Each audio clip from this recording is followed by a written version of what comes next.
Vincent Malloy is 7 years old. He's always polite and does what he's told. For a boy his age, he's considerate and nice. But he wants to be just like Vincent Price.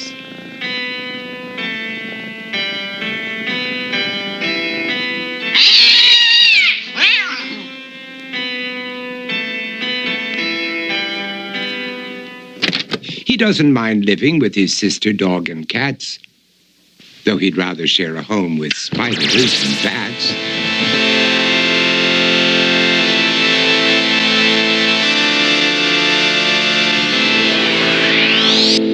There he could reflect on the horrors he's invented and wander dark hallways alone and tormented.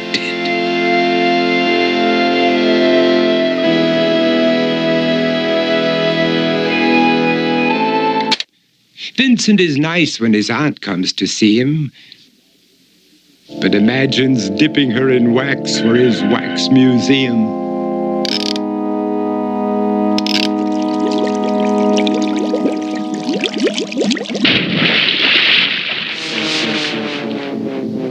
He likes to experiment on his dog, Abercrombie, in the hopes of creating a horrible zombie.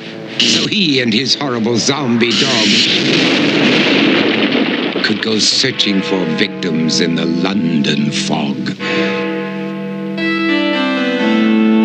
His thoughts, though, aren't only of ghoulish crime. He likes to paint and read to pass some of the time. While other kids read books like Go, Jane, Go, Vincent's favorite author is Edgar Allan Poe.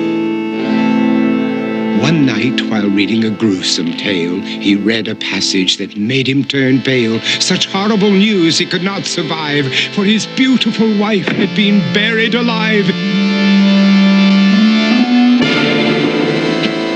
He dug out her grave to make sure she was dead, unaware that her grave was his mother's flower bed.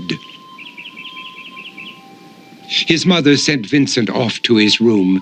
He knew he'd been banished to the Tower of Doom, where he was sentenced to spend the rest of his life alone with the portrait of his beautiful wife.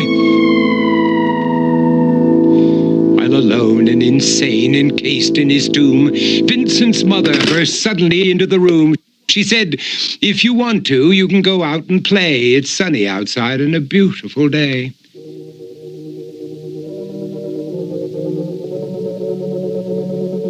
Vincent tried to talk, but he just couldn't speak. The years of isolation had made him quite weak. So he took out some paper and scrawled with a pen, "I am possessed by this house and can never leave it again." His mother said, "You're not possessed and you're not almost dead. These games that you play are all in your head. You're not Vincent Price, you're Vincent Malloy. You're not tormented or insane, you're just a young boy. You're 7 years old and you are my son. I want you to get outside and have some real fun." Her anger now spent, she walked out through the hall. And while Vincent backed slowly against the wall, the room started to sway, to shiver and creak. His horrid insanity had reached its peak. He saw Abercrombie, his zombie slave, and heard his wife call from beyond the grave. She spoke from her coffin and made ghoulish demands, while through cracking walls reached skeleton hands. Every horror in his life that had crept through his dreams swept his mad laughter to terrified screams. To escape the madness, he reached for the door, but fell limp and lifeless down on the floor. His voice was soft and very slow as he quoted The Raven from Edgar Allan Poe.